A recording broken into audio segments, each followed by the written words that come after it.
Saudações a todos e sejam muito bem-vindos ao canal Monstros da Ciência. Então, estamos aqui eh, trazendo conteúdo muito importante, porque sim, conteúdos como esses merecem passar pelo canal, porque eles realmente têm ciência. Então, o que é que nós temos aqui? Nós temos como aula um o estudo da mecânica geral. Então, na mecânica geral, não é? Nós iremos aqui passar por dois pontos muito importantes, não é?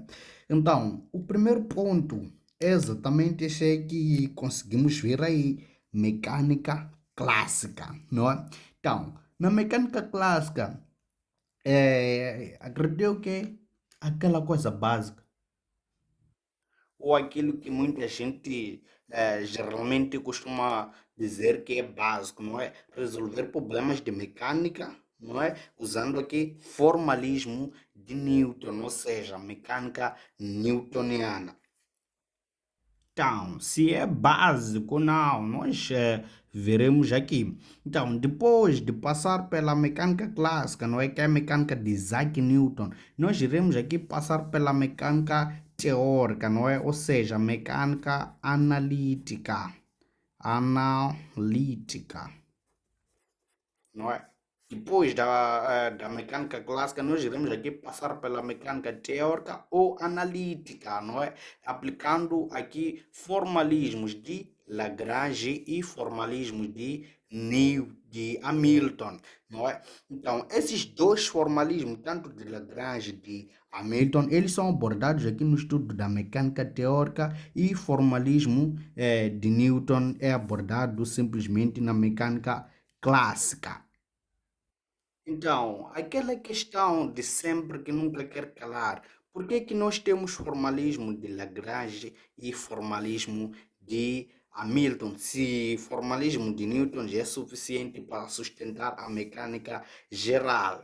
Bom, o formalismo de Newton já é suficiente sim para sustentar a mecânica no seu todo geral. Só que existem problemas, esses problemas são chamados de problemas complexos que formalismos de Newton não conseguem resolver, não é? Então, se os formalismos de Newton não conseguem resolver esses mesmos problemas, nós iremos recorrer aqui a formalismo de Lagrange e formalismo de Hamilton. Então, quando eu digo aqui que o formalismo de Newton não consegue resolver esses mesmos problemas de mecânica geral, não estou a dizer que é impossível. É possível sim, só que haverá muitas consequências quando você tenta resolver esses mesmos problemas usando aqui formalismo de Newton. Tendo em conta que o formalismo de Lagrange e de Hamilton já facilitam a resolução e o entendimento de certos problemas. Esses problemas são chamados de problemas aqui complexos. Aqui ao assunto, não é que é mecânica clássica, primeiramente. Depois da mecânica clássica, nós iremos aqui para o ponto número 2, que é a mecânica teórica, falando exatamente de formalismo de Lagrange e de Hamilton.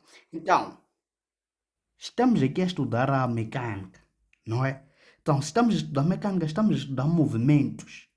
E esses movimentos, não é, de corpos, podem ser estudados de várias formas, não é? Então, nós sabemos aqui que mecânica estuda movimentos de corpos, não é? E no âmbito do estudo da mesma mecânica, temos lá a cinemática, não é? Temos aqui a cinemática, temos a cinemática. Temos a cinemática, não é? Depois da cinemática, nós temos aqui o que é a dinâmica e por fim, dinâmica. E por fim, aqui temos a estática, não é? Então, nós vamos aqui estudar o movimento dos corpos sem se preocupar com as causas, não é? Que criam esses tais movimentos. Nós vamos aqui estudar o movimento dos corpos se preocupando com as causas dos mesmos movimentos. E aqui estática, não é? Estática, eu geralmente não gosto muito aqui falar de estática, porque estática é a mesma coisa que dinâmica, não é? Só que aqui temos uma particularidade, não é? Que é tudo em repouso. Então, como sempre, vamos partir aqui da cinemática, não é? Então, da cinemática, não é? Nosso primeiro ponto aqui a visitar seria não é? Cinemática. A cinemática. Bom, o movimento de um corpo, não é? Seja esse mesmo corpo uma partícula pontiforme ou mesmo um corpo rígido, nós iremos aqui determinar o movimento das mesmas partículas de diferentes modos, não é? Primeiramente, nós iremos usar aqui o método vectorial. De seguida, o método natural, não é? O método natural e por fim aqui o método de coordenadas, não é? Coordenadas.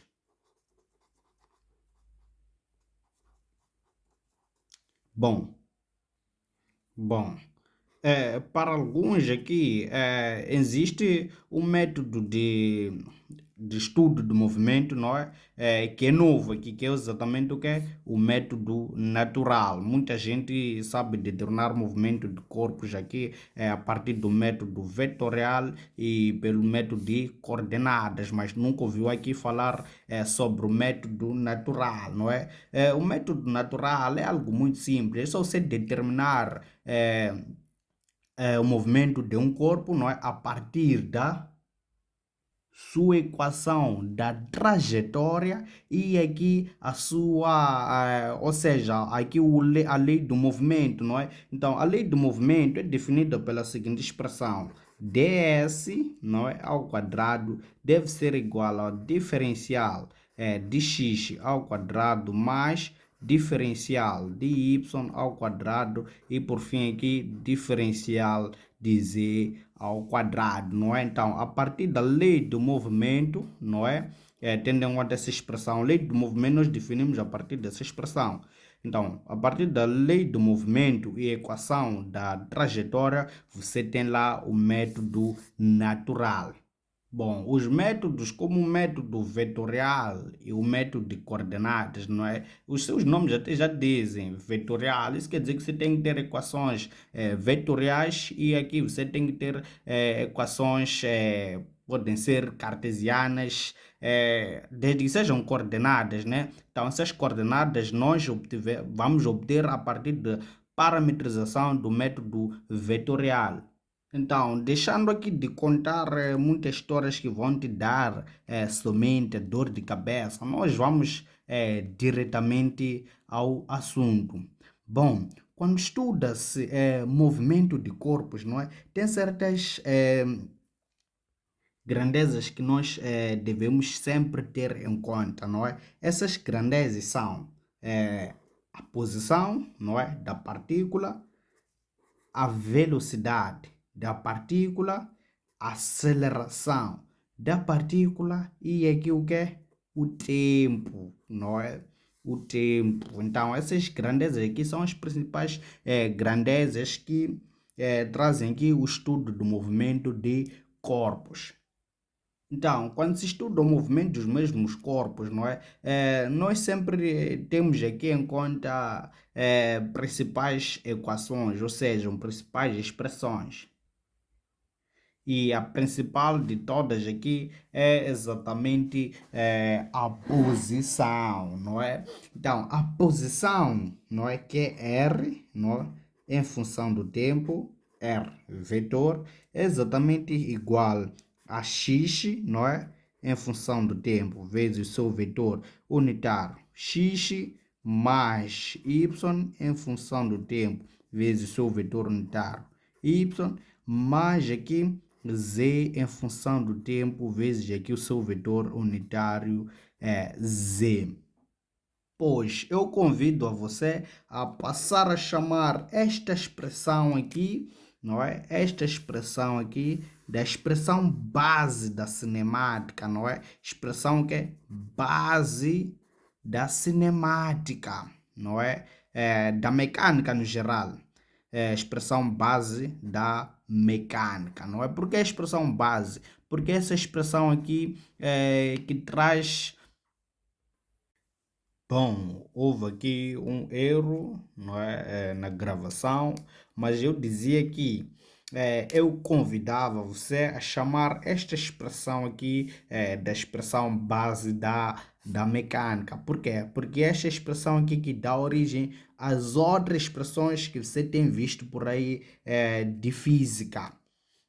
Então, a partir do momento em que nós temos aqui a posição de uma partícula, você deve ter sempre a certeza que é possível, a partir do vetor posição, nós obtermos o vetor velocidade, de vetor velocidade nós obtermos aqui o vetor aceleração. Está aqui não é um vetor, isso aqui. Então, como sair do vetor posição para vetor velocidade, não é? Então, muito simples. É só aqui nós aplicamos um conhecimento matemático, não é? Que é o diferencial, não é? Então, ao derivarmos este vetor, não é? Que é vetor posição em função do tempo, nós iremos aqui obter o vetor velocidade, não é? Então, a derivada do vetor posição em função daqui, que é o tempo, vai dar-nos o que é? Vamos ter aqui dx sobre dt vezes seu vetor unitário, mais aqui dy sobre dt vezes seu vetor unitário aqui, mais aqui dz sobre dt vezes seu vetor unitário aqui, z. Então, a derivada do vetor posição em função do tempo traz aqui como solução o vetor velocidade em função do que? Do tempo. Então, isto aqui vai ser igual ao que? A velocidade, não é? Em x como função do tempo vezes seu vetor unitário, não é? Mais aqui a velocidade em y como função do tempo vezes aqui o seu vetor unitário, e o mesmo acontece aqui para a coordenada em z. Então, temos aqui vz, função do tempo, vezes z aqui. Então, se não fosse o vetor velocidade, se fosse a velocidade escalar, não é? A velocidade escalar é exatamente o módulo da velocidade, não é? Então, o módulo de um vetor, como é que se calcula? Nós teremos aqui que o módulo, não é, do vetor velocidade como função do tempo, não é? Vai ser exatamente igual à raiz quadrada, não é? De quadrado, não é? De cada componente que nós temos aqui. Temos primeiramente a componente x, nós teremos vx aqui ao quadrado, mais aqui vy ao quadrado, mais aqui vz ao quadrado, não é? Os seus vetores unitários aqui sumiram, por quê? Porque teremos aqui vx ao quadrado vezes ex ao quadrado, e aqui teremos um produto interno, não é? Então, este produto aqui de vx ao quadrado, isso aqui é exatamente igual a 1. Então, não há necessidade aqui de ter que colocarmos na nossa expressão. Então, o módulo do vetor velocidade fica exatamente assim. Então, tínhamos lá a expressão do vetor velocidade, que é v em função do tempo igual toda essa expressão aqui. Então, a partir do vetor velocidade, não é? A partir do vetor velocidade, este vetor aqui, nós podemos obter o vetor aceleração, não é? Então, o vetor aceleração é exatamente o que? A derivada da velocidade. Então, estamos a dizer o quê? Se formos aplicar o diferencial de v, não é, como função do tempo aqui, isto aqui vai ser exatamente igual ao quê? a derivada, não é, do vetor velocidade na coordenada x em função do tempo, não é, vezes o seu vetor unitário, mais, não é, a derivada da velocidade em y como função do tempo vezes o seu vetor unitário, não é? E aqui para a coordenada z, o mesmo acontece. Então, temos aqui z. Isto aqui sobre dt. Então, isto aqui, por definição, chama-se o quê? Chama-se vetor aceleração em função do tempo. Então, por sua vez, nós teremos aqui ax em função do tempo vezes x, não é? Mais aqui ay vezes y, mais aqui az vezes em função do tempo vezes z aqui, não é? Então, se pedissem que para nós acharmos um módulo de aceleração, é módulo de um vetor, isto aqui é um vetor, então estamos a dizer que o módulo de aceleração, do vetor aceleração, é exatamente igual ao quê? A raiz quadrada, não é? Da aceleração em x ao quadrado mais a aceleração em y ao quadrado mais aqui a aceleração em z ao quadrado. Estudar o movimento de um corpo pelo método vetorial é exatamente fazer isto tudo que nós fizemos aqui. Pelo método natural, eu falei lá no início, não é? Que nós teremos que ter a equação da trajetória do movimento e aqui a sua lei do movimento. Para obter a lei do movimento, nós usamos aqui essa expressão do diferencial de S ao quadrado. Então, por fim, aqui falta-nos determinar o movimento de uma partícula pelo método de coordenadas, não é? Então, a partir do método de coordenadas, o que é que nós temos que fazer aqui? Para o método de coordenadas, se nós temos aqui que o vetor, não é? Se nós temos aqui que o vetor R em função do tempo é exatamente igual ao que? A x em função do tempo vezes o seu vetor unitário, x, não é? Mais aqui y em função do tempo vezes o seu vetor unitário, mais aqui z em função do tempo vezes o seu vetor unitário. Então, a partir do método vetorial, nós podemos chegar no método de coordenadas. Como assim? Como é que nós podemos fazer isso aí? Parametrizando esta expressão aqui. Então, parametrizando isso aqui, como é que isto aqui vai ficar? Vai ser x igual a x em função do tempo, y igual a y em função do tempo e z igual a z em função do tempo. Então, parametrizar é exatamente fazer isso aqui, levar a expressão da coordenada x, da coordenada y e da coordenada z, colocar elas como função de tempo. Então, coordenadas, método de coordenadas é exatamente isso, não tem mais nada. Então, por essa razão, de método de coordenadas, não ter mais nada, é aí que está a coisa, não é? O método de coordenadas não tem nada, mas alguma coisa há lá. Então, quais são os tipos de método de coordenadas que nós conhecemos aqui?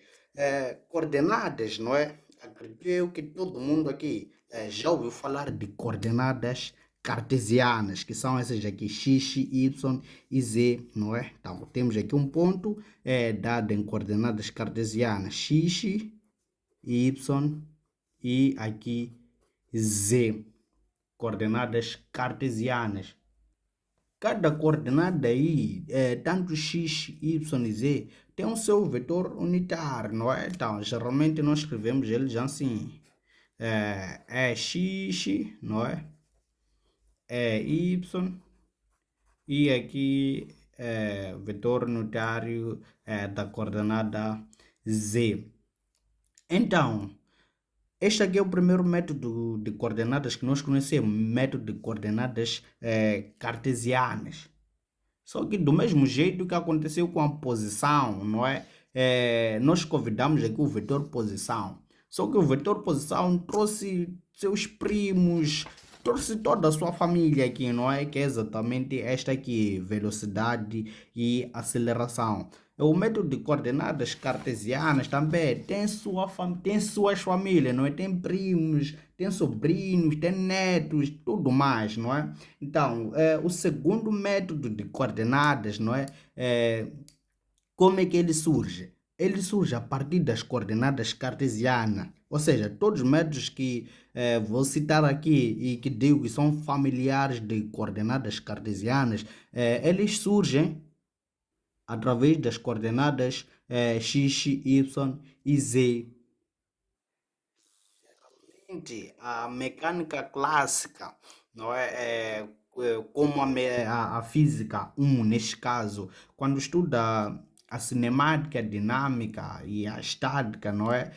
Começando com a dinâmica, falando da sua equação da posição, não é? Eles geralmente estudam simplesmente usando aqui o método de coordenadas cartesianas, não é? Mas aqui nós estamos a estudar cenas que têm ciência. Então, a partir deste ponto, nós iremos aqui estudar o movimento de corpos com coordenadas diferentes das coordenadas cartesianas, não é? Então, a primeira coordenada que surge depois da coordenada cartesiana, não é? É aqui a coordenada polar. Então, coordenada polar aqui. Coordenada polar. Tá, coordenada polar, como é que surge? Nós temos aqui um plano, não é? 2D, onde temos aqui o eixo X e o eixo Y. Bom, imaginemos um ponto. Este mesmo ponto está localizado exatamente aqui. Este ponto aqui, não é? Tem o seu valor em módulo na coordenada x, que nós chamaremos aqui de x1. E o mesmo ponto tem o seu valor, não é? Em módulo aqui na coordenada y, que nós chamaremos aqui de y1. Opa, temos aqui y, né? y1.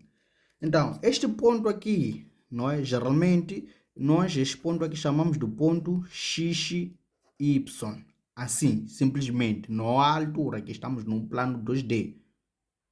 Então, essas coordenadas são chamadas de coordenadas cartesianas. Mas a partir dessas coordenadas cartesianas, nós podemos ter novas coordenadas desse mesmo ponto. E essas novas coordenadas desse mesmo ponto são exatamente iguais a essas coordenadas aqui que nós chamamos de coordenadas cartesianas, só que estarão de uma outra forma, não é? Qual seria? Se nós formos anotar aqui, a partir da origem, não é? Até onde está localizado este ponto, nós podemos traçar aqui uma linha reta, não é? Esta linha aqui. Esta linha reta, não é? Vai possuir um certo módulo, e esse módulo aqui nós chamaremos de ρ. E este ρ aqui, que é este módulo aqui, que é essa distância, não é? Forma um certo ângulo com o eixo x, não é? Então, este ângulo aqui nós chamaremos de φ. Então, se não gostou aqui dos nomes que eu dei para essas novas coordenadas, não é? Rho e Φ, não é? Pode dar o nome de teus filhos, não é? Fica à vontade. Então, equações de transição, não é? Então, queremos aqui uma equivalência das coordenadas cartesianas para essas novas coordenadas, nós chamamos aqui de coordenadas polar, não é? Então, essas equações de transição, como é que serão obtidas? Se nós formos a prestar atenção, nós temos aqui um triângulo retângulo aqui, não é? Então, um triângulo retângulo. Então, aqui, se temos um triângulo retângulo, só que deve sempre te lembrar hipotenusa, cosseno, seno, não é? Então, x, essa distância aqui, este módulo aqui, esse x1 aqui, este aqui que eu escrevi aqui, esse aqui é x1, essa distância aqui. Então, qual é a equação de transição dessa distância aqui? Essa distância aqui, em relação a este ângulo aqui, é cateto adjacente. Então, nós teremos o que aqui? Nós teremos que x vai ser exatamente igual ao que? A hipotenusa, que é o módulo, ρ, vezes aqui o que? É adjacente. Se é adjacente, então vai ser o que? Cosseno do ângulo. Sempre que o cateto for adjacente é porque é cosseno do ângulo.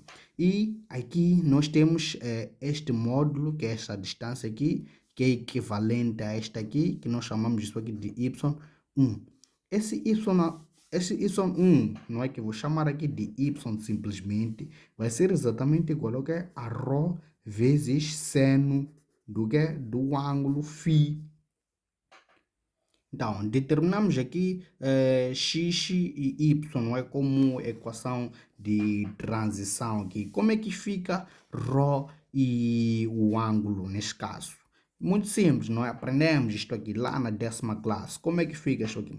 Fica ρ ao quadrado igual a x ao quadrado mais y aqui ao quadrado, não é? Todo mundo conhece isto aqui. Chama-se o quê? Teorema de Pitágoras. O homem que tem causado muita polêmica nas redes sociais. Então, fazendo aqui uma matemática básica, nós teremos o quê? Nós teremos que o ρ vai ser exatamente igual a quê? A raiz quadrada de x ao quadrado mais y aqui ao quadrado. Note que aqui não colocamos mais ou menos. Por que não colocamos mais ou menos? Porque isto aqui é um módulo. É uma distância, então uma distância nunca é negativa. Então tomamos o seu valor positivo em consideração. Então ρ igual a raiz quadrada de x ao quadrado mais y aqui ao quadrado. E esse ρ aqui, como é que nós, φ, né? Esse φ aqui, como é que nós iremos determinar? Que a tangente, não é, de φ é exatamente igual ao que? A cateto oposto, que é y, sobre o cateto adjacente, que é x. Logo, o φ vai ser exatamente o que? O arco, não é? Tangente de y sobre o x. Então, nós temos aqui as equações de transição para da coordenada cartesiana para a coordenada polar. Note que, se estamos a estudar o movimento de uma partícula, primeiramente pelo método vetorial, nós vamos obter lá o seu vetor posição, não é? Vamos obter o seu vetor velocidade e vamos obter o seu vetor aceleração, não é? Então, se estamos aqui a estudar o movimento, não é, de partículas no método de coordenadas cartesianas, não é? Tendo em conta que primeiramente determinamos tanto a velocidade e a aceleração em coordenadas cartesianas, nós vamos aqui fazer o mesmo para as coordenadas polares, não é? Visto que esse mesmo ponto, não é, de coordenadas cartesianas pertence ao mesmo ponto, não é? Mesmo ponto para coordenadas polares, não é? Então, temos aqui o seu valor radial e aqui transversal. Então, o raio e aqui o ângulo que este ponto aqui forma em relação a esse sistema. Então, este ponto aqui, tanto em coordenadas cartesianas, tanto em coordenadas polares, são exatamente iguais esses aqui. Tanto este ponto aqui, tanto este ponto aqui. É o mesmo ponto, não é? Só terá formas diferentes. Mas, espera aí. Se estamos a dizer que este ponto aqui em coordenadas cartesianas é a mesma coisa que este ponto aqui em coordenadas polares, qual é a necessidade de nós sairmos de coordenadas cartesianas para coordenadas polares? É estudar o movimento deste corpo aqui em coordenadas cartesianas pode ser muito difícil ou complicado em relação a estudar o movimento deste corpo aqui em coordenadas polares. Então, para dizer que existem casos em que você vai estudar facilmente o movimento deste corpo aqui em coordenadas cartesianas e não ser possível você estudar o mesmo movimento em coordenadas polares, mas também é possível aqui ser fácil e aqui ser difícil. Então, isto aqui é vice-versa, não é? É caso aqui que é difícil, aqui é fácil, e aqui é fácil, aqui é difícil. Então, vamos lá aqui determinar os vetores posição, velocidade e aceleração da partícula em coordenadas polares, não é? Então, tudo isto aqui parte daquela ideia, daquela equação base, ou aquela expressão base da mecânica, não é? Que nós vimos, não é? Então, nós vimos que R em função do tempo vai ser exatamente igual a x vezes x mais y vezes y. Note que nas coordenadas polares nós não falamos de nenhum z aqui. Isso quer dizer que a altura, não é exatamente igual a zero. Então não temos a coordenada z. Então podemos parar por aqui na nossa equação base da mecânica. Então, nós tínhamos lá equações de transição, não é? E nas equações de transição nós tínhamos a coordenada x, que era exatamente igual ao quê? A ρ, não é? Vezes cosseno do ângulo φ. E tínhamos aqui y exatamente igual a ρ vezes seno do ângulo φ, não é? Então, agora é uma questão de pegar isto aqui, não é? E substituir aqui. Então, nós teremos que R em função do tempo vai ser exatamente igual ao que? X é o que? É ρ vezes cosseno de φ, não é? Vezes x. Mais aqui y é exatamente igual ao que? A ρ vezes seno de φ vezes y aqui. Então, temos ρ. Então, teremos aqui que R em função do tempo, não é? Vai ser exatamente igual a ρ, não é? Vezes cosseno de φ, não é? Isto aqui é x mais seno de φ vezes aqui é y, não é? Então, pela definição, esta soma aqui, cosseno aqui de φ, não é? Vezes x mais seno de φ vezes aqui y. Isto aqui é exatamente igual a ρ. Então, vetor aqui. E aqui o cosseno, não é? De φ vezes x menos aqui o seno de φ vezes y é exatamente igual aqui a transversal, não é? Assim.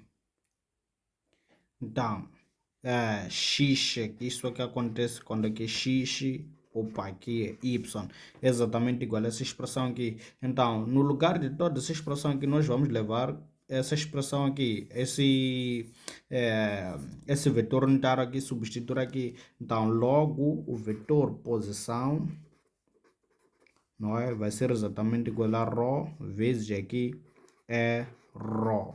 Então, note uma coisa. Nós temos aqui o vetor posição de uma partícula, que é esta aqui. E esta partícula aí tem a sua coordenada em x e tem a sua coordenada em y. Temos essa toda expressão aqui, x vezes x mais y vezes y. Note que ficou muito mais simplificado na sua forma polar. Por quê? Porque a sua fórmula polar tem simplesmente isto aqui. O vetor posição é igual ao quê? Ao raio da curvatura vezes aqui o vetor unitário, não é? Na coordenada radial. Então, está comprovado aqui que de fato é muito mais simples estudar movimento de partículas em coordenadas polares em relação aqui a coordenadas cartesianas, não é? Então, primeiramente nós tínhamos a coordenada cartesiana, não é? Onde tínhamos o tal ponto que é x, y e aqui z, não é? Com seus respectivos vetores unitários, é x, y e aqui é z, não é?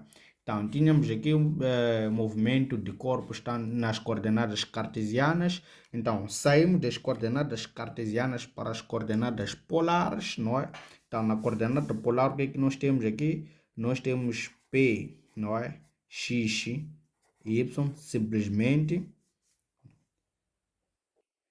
que tomou a forma de aqui, de P, Rho e Φ, aqui, através das equações de transição, respectivos vetores aqui unitários, não é? Rho e aqui é Φ, né? Exatamente. Tínhamos lá as coordenadas, não é? As coordenadas cartesianas, não é? Depois das coordenadas cartesianas, nós vemos as coordenadas aqui, coordenadas polares, não é? Então, polar, não é? E a seguir nós iremos ver aqui as coordenadas cilíndricas, não é? Cilíndricas. Então, as coordenadas cilíndricas não tem lá muita coisa que falar, não é? Por quê? Porque ele é um caso particular das coordenadas polares, não é? Então, quando tínhamos lá as coordenadas polares, né? Tínhamos algo do tipo, não é? Onde nós podemos ter um corpo que está localizado neste ponto, não é? Onde podemos achar o seu valor em x e o seu valor em y, não é? Então, tendo aqui o raio de curvatura, não é? Esta circunferência e aqui o seu ângulo e o seu ângulo, da outra vez das equações de transição, nós poderemos ter tudo mais. Então, temos aqui as coordenadas polares, não é? Só obter aqui as equações de transição de coordenadas cartesianas para polar. Então, por que eu estou a dizer que as coordenadas cilíndricas são um caso particular das coordenadas polares? Aqui é 3D, tendo um plano, não é? Tendo um plano 3D aqui, o que é que nós teremos? Tendo Z aqui, X aqui, Y aqui. Então, este evento aqui que está a acontecer exatamente aqui, não é? Ele acontece no plano XY, não é? Acontece no chão, acontece aqui, assim. Não é? Onde a partícula, neste caso aqui, está localizada num ponto aqui, não é? Onde este mesmo ponto tem o raio de curvatura, não é? O raio de curvatura, que nós chamamos de ρ, e tem um ângulo que este raio de curvatura faz com eixo x, não é? Φ aqui. Então, perceba algo. Esse eixo aqui que nós chamamos de Z, este eixo aqui que nós chamamos de Z, é exatamente esta caneta quando está parada aqui. Como? Aqui é assim. Não é? Então, este eixo aqui é exatamente esta caneta parada aqui assim. Então, isto aqui está a acontecer num plano, está a acontecer embaixo. Então, as coordenadas cilíndricas são um caso particular da coordenada cartesiana, por quê? Porque da coordenada polar, por quê? Porque aqui embaixo nós temos a coordenada cartesiana. E para nós termos a coordenada cilíndrica, basta que o nosso Z exista, não é? O nosso Z seria a altura deste sólido aqui. Então, quando formos a dar altura a este sólido aqui, ele vai tomar esta forma aqui. Vai tomar esta forma aqui de um cilindro, não é? Assim. Então, a partícula já não estará localizada aqui, onde Z é igual a zero. Vai estar localizada num ponto aqui, onde este ponto aqui vai ter o seu valor, não é? Do quê? Da altura, que nós chamamos de Z. Então, com isso quero dizer o quê? Que nas equações de transição, não é? Da coordenada cartesiana para a coordenada polar, nós tínhamos lá que R em função do tempo é exatamente igual a X, X mais Y y mais aqui z vezes z. Então, o que acontece aqui? Nós substituímos aqui tanto x pelo y com as suas equações de transição. Nós vimos lá que as equações de transição para este ponto aqui, quando ele está exatamente embaixo, não é? Podemos tomar aqui em conta a sua sombra aqui embaixo, quando colocamos uma lâmpada sobre o mesmo ponto. Então, teremos aqui que x vai ser igual ao quê? A ρ vezes cosseno do ângulo, não é aquela coisa que vimos anteriormente. Teremos exatamente isto aqui. Então, substituindo aqui tudo esta parte aqui, na verdade, é essa parte polar desta circunferência aqui em si. Então, teremos que R, em função do tempo, vai ser exatamente qual? Vai ser exatamente ρ vezes E, ρ, não é? Mais aqui Z. Então, estamos a dizer o que é com tudo isso? Estamos a dizer que as coordenadas cilíndricas, não é? É só irmos na coordenada polar, chegar a acrescentar o que? O Z. Simplesmente o Z e o seu vetor unitário. O Z será o que? A altura deste corpo sólido aqui. Então, é basicamente isso que nós temos para as coordenadas cilíndricas. Então, partimos primeiramente das coordenadas cartesianas, fomos para as coordenadas polares e demos um salto aqui para as coordenadas cilíndricas. Então,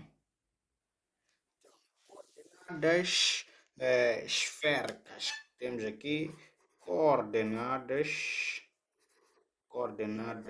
esféricas.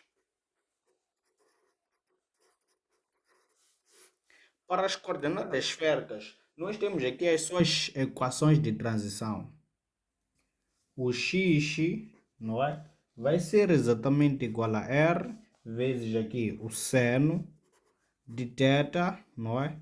Vezes aqui o cosseno de φ, não é? De seguida, nós teremos aqui o y. O y será exatamente igual a r vezes aqui seno, não é? De θ vezes aqui seno novamente de θ, não é? E teremos z, não é? Que vai ser igual a r vezes aqui cosseno de θ, não é? Então, estas aqui que são as equações de transição para as coordenadas esféricas e é só levar isto aqui, substituir aqui na equação da posição. Então, já sabemos nós aqui que R, não é? R em função do tempo vai ser exatamente igual a x, não é?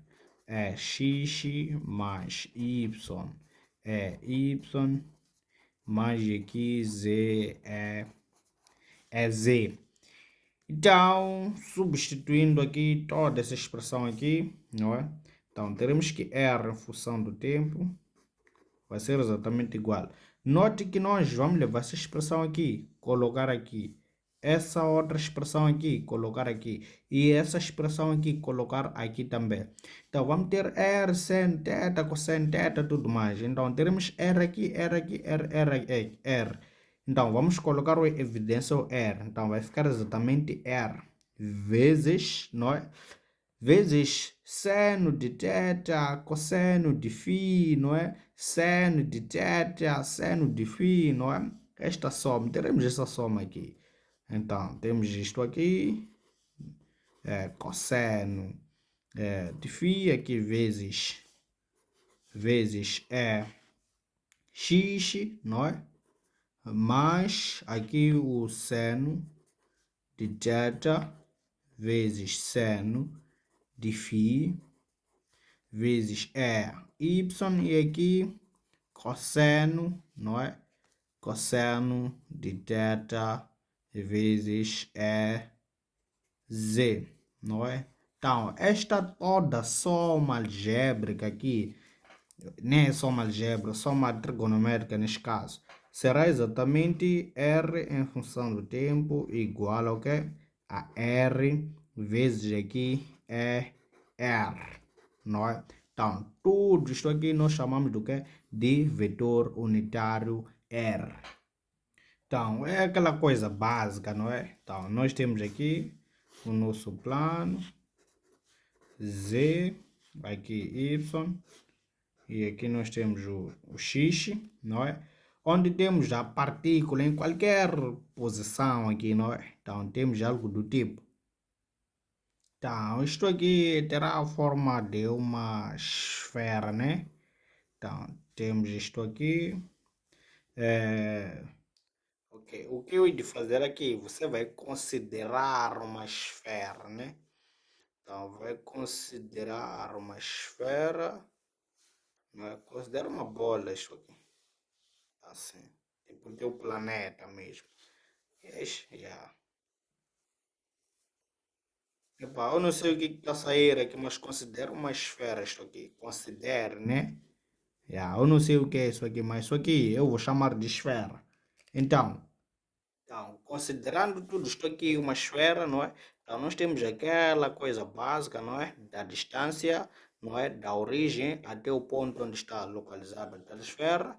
Então, temos aqui um ângulo que é a esfera, a distância, ou seja, o módulo forma com o ângulo Z, e este ângulo nós chamamos de θ, não é? Então, θ aqui, e aquela outra coisa básica, não é? Daquela sombra, não é? Que esta partícula faz aqui, e teremos um raio aqui, não é? Com aquela cena básica, não é? Então, temos aqui φ. Então, eu tentei isto aqui, então. Se eu digo que isto aqui é uma esfera, é porque pá, é uma esfera de fato, não é? Então, você só não vai entender o desenho porque o seu nível de perspectiva é muito baixo mesmo. Então, tendo em conta o método, não é, de coordenadas cartesianas, coordenadas polares, coordenadas cilíndricas e coordenadas esféricas, por enquanto, tudo que nós temos aqui, quando o assunto é determinar o seu vetor, posição. Então, nós temos como achar o vetor posição de uma partícula em coordenadas polares, em coordenadas cilíndricas, em coordenadas esféricas, em coordenadas cartesianas e as coordenadas aqui toroidais, como uma menção. Creio que podemos parar por aqui, porque a informação que temos que assimilar aqui ainda é muita, está por vir. Então, se você gostou do vídeo, não esqueça aí de a minha viagem por hoje para por aqui, e até a próxima.